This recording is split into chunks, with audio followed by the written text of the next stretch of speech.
Hi YouTube, AV Melon here. Welcome to my channel. I'm going to be playing some Commander Bracket 4 today, so let's hop right into it. Hey YouTube, it's me again. So in the top right we have me playing Hearthhold, the World Seed. Chidingo's in the bottom right playing Tanuk Memorial Insight. Jiff is in the bottom left playing Edgar Markov, and Devious Joe's in the top left playing Captain Howler. We start this off with a draw from Joe. He ends up playing a Island Land for turn, and he passes over to me. I end up drawing for turn. I then play a Temple of Malady coming in tapped. I will scry one here, and I end up putting that to the bottom. I end up passing to Chidingo, which he was not here at the moment, but he ended up getting here. So he draws a card. He plays a Mountain into a Amulet of Vigor, which is very huge for him. Very good in the Landfall deck, and you'll see that here later on. Jiff ends up drawing his card for turn. I think here he plays a Unclaimed Territory, yep, and then he ends up choosing Vampires, obviously, wouldn't have it any other way. And then he just passes to Joe after that. Joe draws his card for turn. He plays a Amonkhet Raceway. It's a very hard name to pronounce. He ends up tapping 2 for a Impulse. And this card is very good, kind of gives you some items to shuffle into your hand, so it's pretty good item. Then we'll go over to pass my turn and draw for turn. Let's see here. I'm gonna do And I end up playing a Sulphurous Springs. And then you'll see here I'll tap 2 for a Great Divide Guide. This is a very cool mana dork, and also it's a very good way to make your lands tap for any color. So very cool card. If you don't have it in your green deck, you should get it. Chidingo ends up drawing for turn. He plays a Stomping Ground, shocking that in. And then he pays 1 for a Basilisk Collar, which will go crazy later on, and you'll see that here in a second. Jiff ends up drawing a card for turn, then he plays a Plains. And I don't believe he does anything here, so he just passes on over to Joe. Joe ends up untapping, and he'll draw here. He plays a Mountain Land for turn. And if I remember correctly here, I think he ends up passing turn as well. Right, there we go. I end up untapping. I upkeep and I draw there.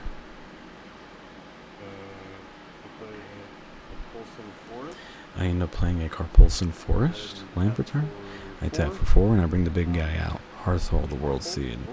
This commander is scary good. There's a lot of things you can do with it. And it's just kind of a fun commander to play, especially in Bracket 4. So we end up passing over to Chidingo, and he untaps and he draws for turn. He plays a Forest land for turn, and he ends up tapping for 3, and he plays Tanuk, his commander. It's always good to get him out as soon as possible. He then passes over to Jack. Jack draws a card for turn. And then he ends up playing a Plains land for turn. He then taps for 3 for a very big scary threat, Vito, Thorn of Dusk Rose. Very huge combo piece for a lot of people. And he gets his Eminence trigger from Edgar Markov, so he creates a Vampire. Then we go to Devious Joe's turn. He untaps, he draws. He'll play an Island land for turn.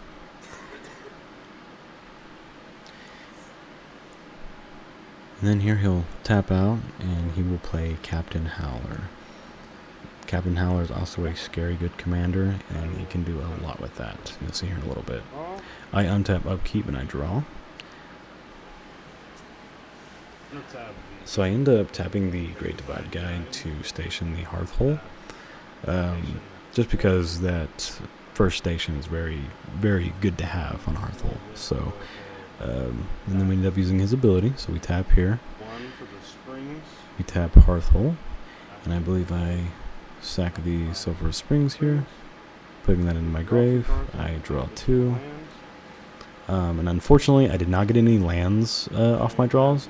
So you'll see here in a second, I'll just tap my Temple of Malady and play an Exploration.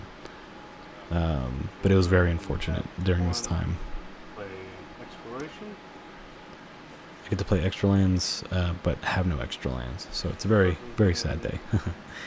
Then we go ahead and pass over to Chidingo. Right after we discard a card, because I believe we had 8 in hand, and we discard a Centaur Vinecrasher. We go to Chidingo's turn, and taps up, keeps and draws. He then taps 1 to equip the... Sorry, he taps 2 to equip the Basilisk Collar onto Tanuk. Which is, you'll see, is very crazy here in a second. Then he'll play a Bloodstained Mire. So on this trigger, we all lose a life, but he will gain 3 life because it's damaged to each opponent. He then sacks the Bloodstained Mire, going to look for a mountain or a swamp, which is another landfall trigger. So we end up taking 2 from this turn, and he just gets a regular old mountain. Didn't you gain 3? And yeah, so he ends up, that's a very, very good Sackland decks, are very good in Tanuk, also very good in Hearthhole. So me and Chidingo kind of run a little bit of the same cards. But yeah, he just shuffles up here because he has to draw his card for his Tanuk trigger. But he ends up gaining, this turn he ends up gaining, let's see, I think 6 life, because he does 3 each landfall. But he had to crack the Bloodstain, so he actually goes down 1. Then he draws his card for turn. Or, sorry, for Tanuk trigger. And he ends up passing over to Jif. Jif then untaps and then he draws. He taps 2 for a Arcane Signet. Just getting a little bit of ramp in there. And then he taps 2 for a Cordial Vampire. Very good, you know, just for the Eminence trigger. Very good in Edgar Markov. Any vampire is really good in Edgar Markov. So, gets his Eminence trigger there, and then he ends up passing over to Devious Joe. Devious Joe untaps, and he draws for turn. He then plays a Desolate Lighthouse. Pretty good card for Captain Howler. Good utility land.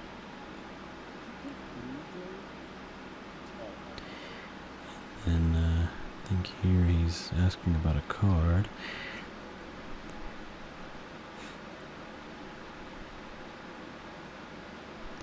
Then he ends up tapping for 2 to play a Carthatic Reunion, which this is kind of a big deal for him because he gets to discard 2 cards, and he discards a Phantom Warrior and an island. And right there you can see Captain Howler, this discard trigger, gets +2/+0 until the end of turn for each card discarded. So he will end up getting +4/+0 on that, making him I believe it's a 9/4.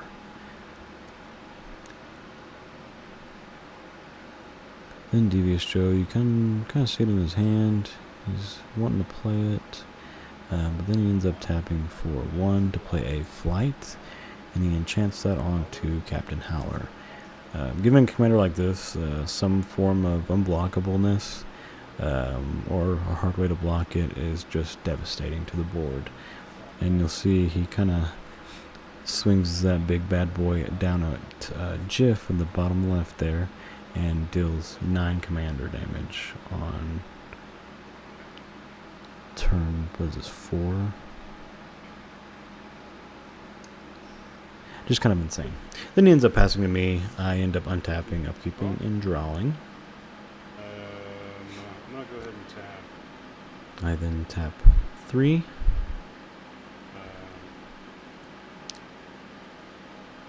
And I play a Crucible of Worlds, which is a very good to play lands on my grave. I then play a Sulphur Springs for land for turn. I end up tapping that to trigger my Hearthhole again, sacking a land and drawing 2 cards to play an additional land. So I draw my 2 there.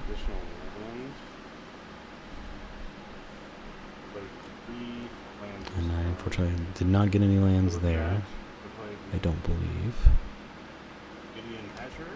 Oh, I did. I got the Uminant Hatchery. So, and then I also played the Carpulsum Forest, because I did get an additional land. So yes, we did get some landfall triggers there. I end up tapping for 2, and I play Secure Tri-Builder, which is just another sack and search. 100 cards in hand. That is all I have. I'll pass. And we end up passing to Chidingo. Chidingo untaps. Upkeep and he draws.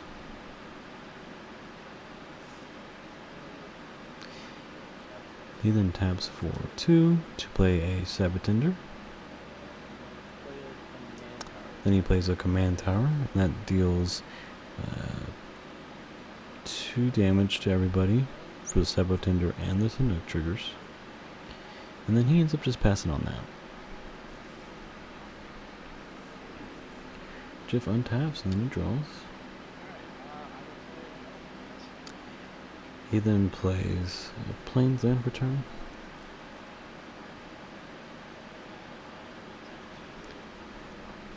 He then taps for 2 for a Swiftfoot Boots.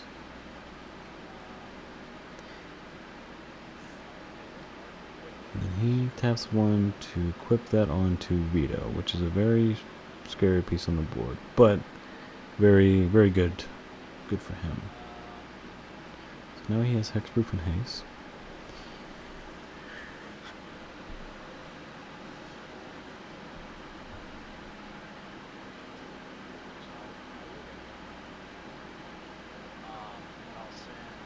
I think on that note, he sends 2 vampires up to Joe. I think Joe ends up taking him here.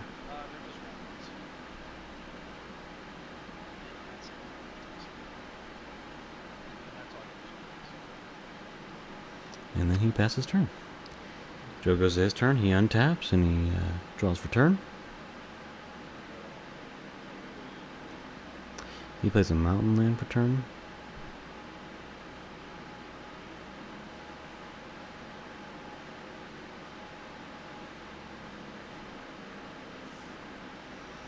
He ends up tapping for 1, 2, 3, 4, and 5, 6 to play a Niv Mizzet, the Firemind. Very good for his deck that he's got going on right now, because whenever you draw a card, you everyone pings for 1. So very good for his deck. And then untap my big old 4 lands. So I should have played 5 for the entry.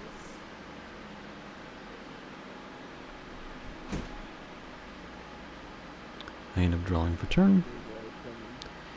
And then here I think I station. Yes, so I tap for.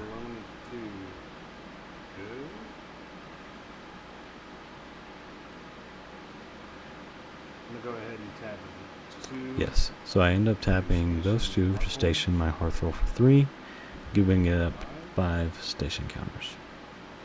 Like I said, I want that last ability as soon as possible, which I have been working towards. Play an additional land. What I'm gonna do is tap. I then end up tapping for 3, and I play an Intis Restoration. I end up sacking my Garpulsum Forest there, and I go look for 2 basic lands, and I put them on the battlefield. I believe here I got a mountain and a swamp or forest. I think I got a forest here. Yeah. So I ended up searching for a mountain forest, and those come in tapped. And then I shuffle up.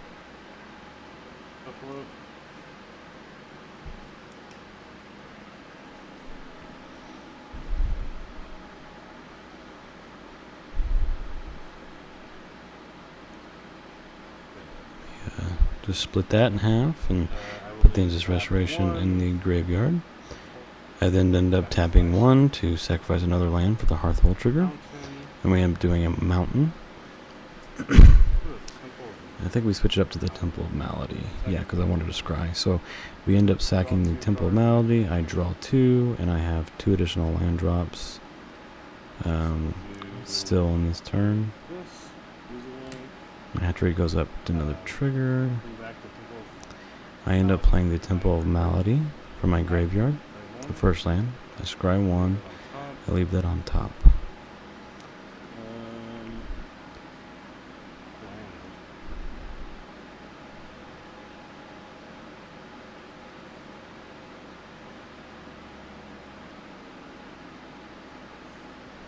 Nine cards in hand, I don't think I have anything else here. I end up discarding a Floral Evoker because I did have 9 cards in hand, so Floral Evoker and a Tanook, Memorial Insight. I have since took Tanook out of this deck. Chingo goes his turn, and he ends up drawing for turn. He plays a mountain for land. We all end up taking 2 damage, and he will gain 3 life.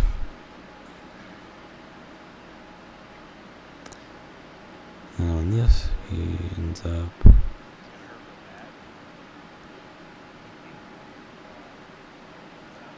tapping for 1, and he plays a Blast Act. This was pretty devastating for the board, except for myself. He then plays a Tamio Safekeeping on Tanook to keep him on the board, which, when you have Tanook as your commander, you want to keep him on board as much as possible. And no one had a response here other than me. I end up just sacking Steve in response to this.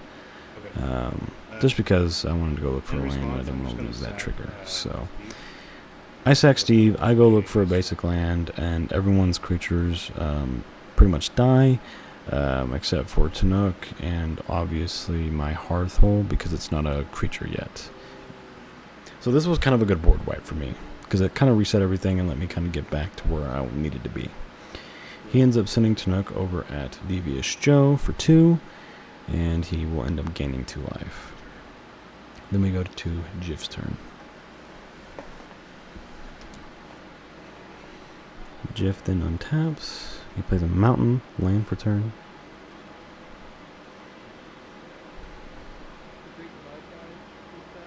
Yeah, he did.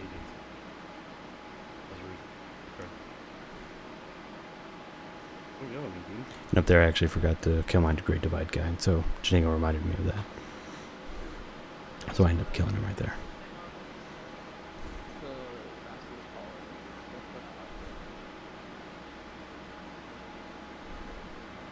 Technically, we should be dead right now.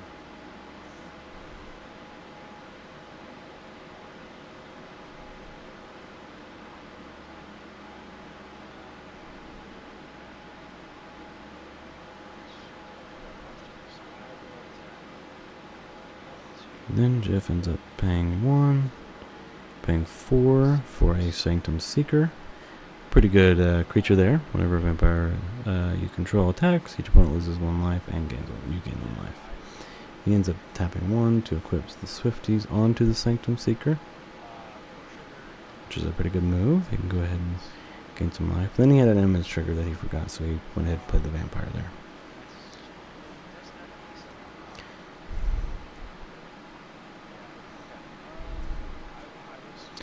And then he ends up swinging that Sanctum Seeker. And I believe he swings it over at Chidingo. And then one lose was 1, and then he gains 1.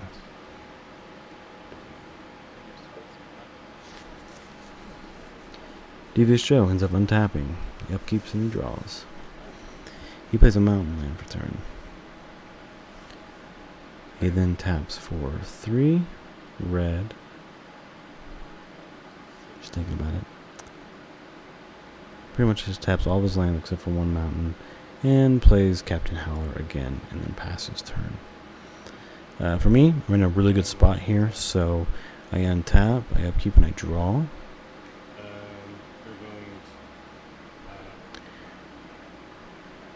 And here I end up tapping 3, 4, 5 to play a Get Rod monster. Really good synergy with this deck. Whenever I sacrifice a land, I get to draw a card, and I have to sacrifice a land on my upkeep. So then I tap him to station the Hearthhold to get the trigger going, which Get Rog out, this makes this very, very good. And I'm keeping that hatchery over there open so I can use his ability. Then Jadingo over there cycles a roll in response to the station. Discard a card and draw a card. And then the next thing I do is I end up tapping for 1 here for the Hearth Hole, getting a trigger for my insects. And I end up sacking the Temple of Malady. And then here I draw 3 cards due to Gitrog being on board as well. So 1, I'll draw 2 cards. 2, 3 right there. So Gitrog obviously putting its value in. And then here I can still play 4 lands this turn. So because I have 1 from Expiration, I have 1 from Hearth Hole, I have my main land for turn. So I guess it's actually just 3. But I played a Temple Malady. I scry 1, I leave that on top. I then play a Swamp and a Forest for my 2nd and 3rd land for turn. And that was out of my hand.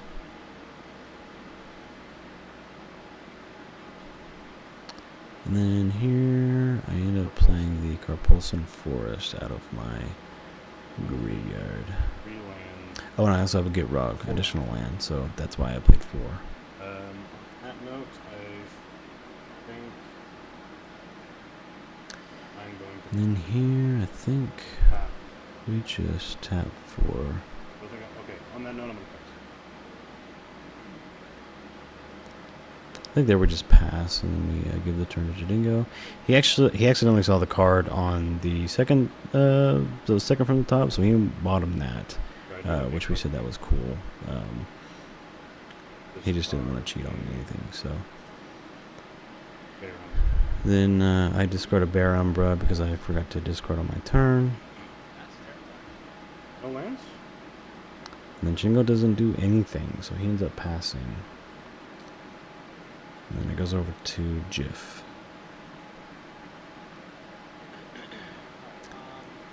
Jif then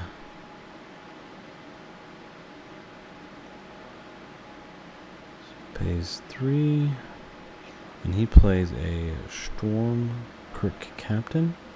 Has first strike, other vampire creatures you control get +1/+1 and have first strike.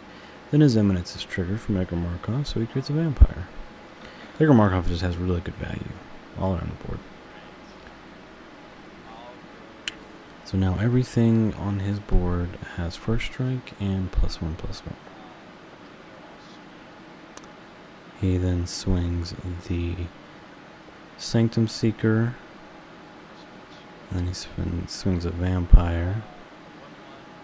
I believe he swings those over at Jadingo. And he ends up hitting him for, I believe it was.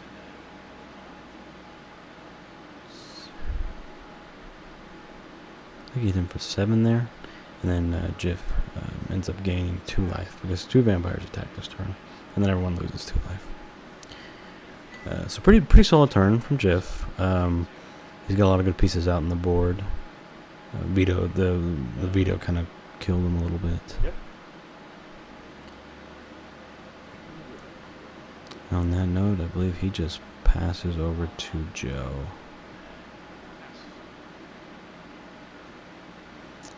Yep. Joe then untaps. Organizing his land there. He upkeeps and he draws. He then plays an island land for turn.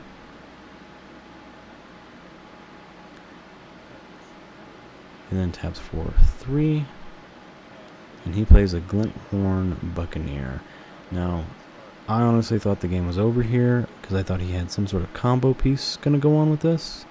But I don't think he ended up going off with this game.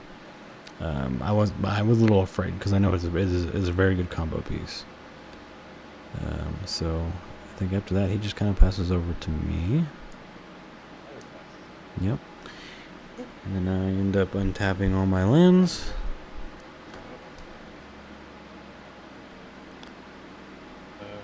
upkeep, I sacrifice a forest for the Gitrog, and I end up drawing a card. Everyone takes 2 on that.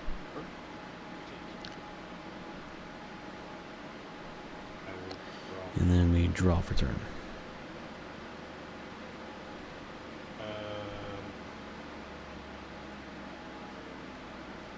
So I'm going to. I end up tapping for 2, taking my damage for the springs. I then tap for 6 mana for Morog, Fury of Akom, which is a really good card. It's really cool.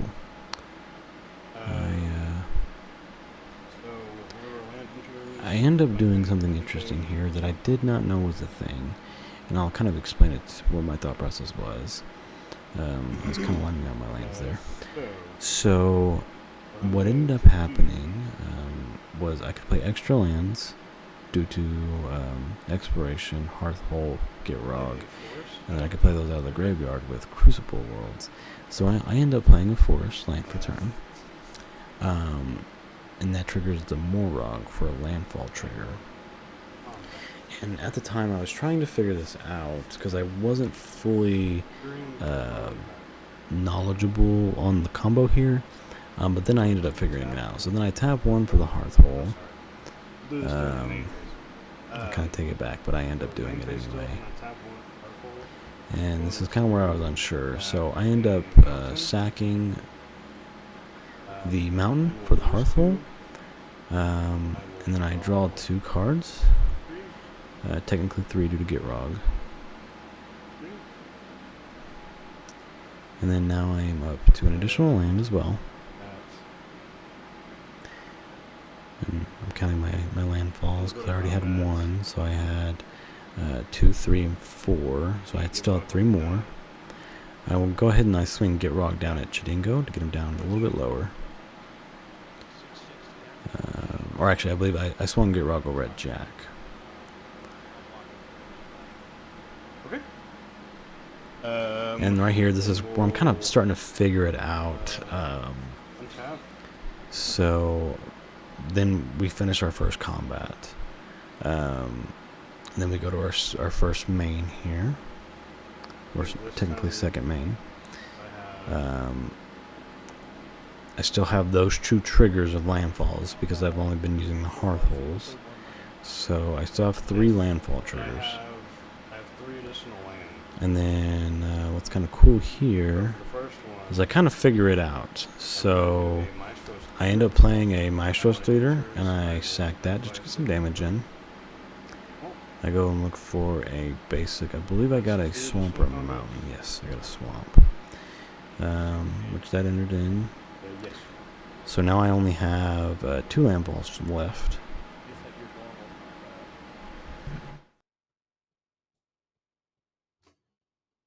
I'm pretty sure this result. And then here I go back into my graveyard. How so? No, I can't. This is just kind of funny because I'm like trying to figure it out because I know there's something here. I'm trying to figure it out. But then I end up tapping 1. I tap the Hearthhole to sack. Something that I can come play out again, which is a swamp. I end up drawing 3. And then I'll just play the swamp back. Yes. But yeah, and I can do an extra land every turn. And Shingo here wants me to play it out because he thinks it's going to be combat damage. But I play the swamp again, go through combat, go through my second phase, and pretty much end up winning the game.